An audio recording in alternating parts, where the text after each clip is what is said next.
బేగంపేటలోని star డిజిలోన్ ఆఫీస్లో traffic awareness programme నిర్వహించారు. ఈ కార్యక్రమంలో బేగంపేట ఏసీపీతో పాటు హైదరాబాద్ ట్రాఫిక్ పోలీసులు పాల్గొన్నారు. ట్రాఫిక్ రూల్స్ పాటించాలని వాహనదారులకు సూచించారు. ట్రాఫిక్ నిబంధనలు అతిక్రమిస్తే చర్యలు తీసుకుంటామని హెచ్చరించారు. నిర్లక్ష్యంగా డ్రైవింగ్ చేసి ప్రమాదాలు కొని తెచ్చుకోవద్దని, జీవితం ఎంతో విలువైందని ఏసీపీ తెలిపారు.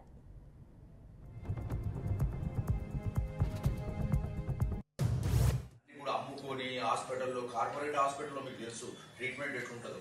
అన్ని రోజు యుద్ధమే. మనం ఇంటి నుంచి బయలుదేరుతాం, ఎడేటో పోతుంటామా లేదా? ఏదో రోడ్ యూజ్ చేస్తాము, మోటార్ సైకిల్ యూజ్ చేస్తాం, కార్ యూజ్ చేస్తాం, ఒకసారి బస్సులో ఎక్కుతాం, ఒకసారి మెట్రోలో ఎక్కుతాం, ఒకసారి రోడ్ దాటుతాము. కాబట్టి ప్రతిరోజు చాలా మంది చనిపోతున్నారు మన ఇండియాలో.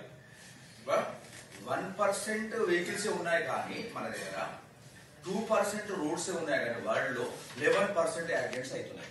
1% ఉన్నాయి వెహికల్స్, వరల్డ్ లో 1% ఉన్నా కానీ 11% యాక్సిడెంట్స్. మన ప్రాణాన్ని నిలుపుకోవాలి. Precious, life is very very precious and valuable.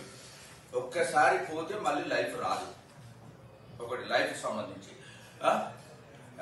తర్వాత ఒక లైఫ్ పోతే ఒకేసారి పోతే ఏం కాదు, కానీ మళ్ళీ ఇంజ్యూర్డ్ అయిపోయి హాస్పిటల్కి వెళ్ళి ఒకసారి ఉండి లేని పరిస్థితులు ఉంటాయి ఫ్యామిలీస్.